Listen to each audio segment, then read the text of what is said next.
So just how do you tell the difference between whether it's a person bugling or if it's an actual elk bugling? We're going to answer that question right after this.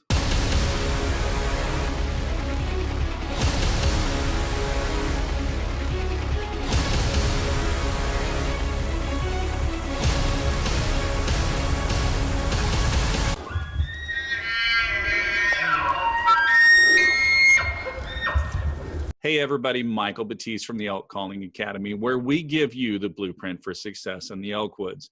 Welcome back to Wapiti Wednesday Q&A. Tonight's question comes from our Facebook page, and it comes from Casey Gepford. And Casey wants to know how to tell the difference between a person bugle and an elk bugle.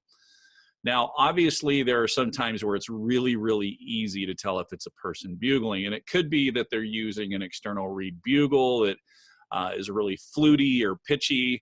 Or other times that they're just not that good on a diaphragm. They might be learning. Now, other times it's pretty tough because you can get out there and you can get some people that are really good on a diaphragm reed, and it'll really, really test you. You know, is that a person? Is it a bull? I'm not sure.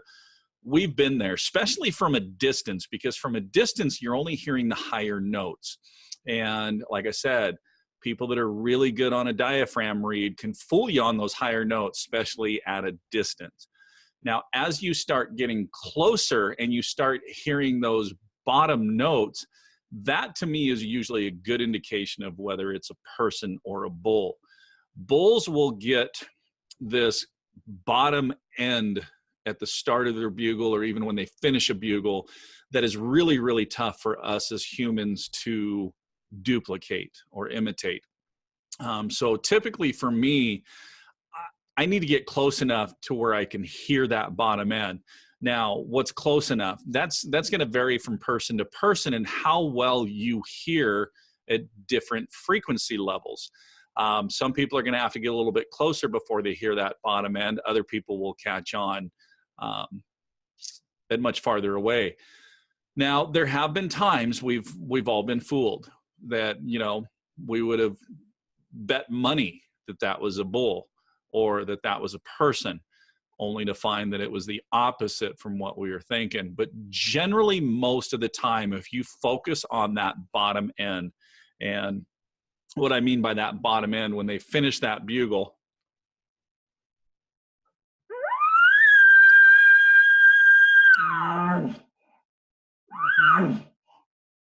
it's that at the end that, like I said, we as humans have a really, really hard time of duplicating that or matching that. For me, that's the easiest way for me to tell. So Casey, I hope that answers your question. Guys, we've got some great questions rolling in. If you haven't submitted questions or you have more, feel free to put them down below in the comment section below this video. Now, Casey, since we chose your video tonight, we are going to send you a reed quiver from Bendable Products. For those of you guys aren't familiar with reed quivers, these are a great little product that you can put on the bill of your hat or even on the straps of your pack, and they hold a diaphragm reed. It's great because if you're walking through the woods and you may not have a reed in your mouth and you bump an elk or something, you need to make an elk sound, you can grab that reed really quick, pop it in, and produce those sounds.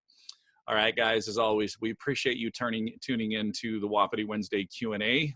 We especially thank you for your support, and we look forward to seeing you guys next week on the next Wapiti Wednesday Q&A brought to you by Elk Calling Academy. See you next week.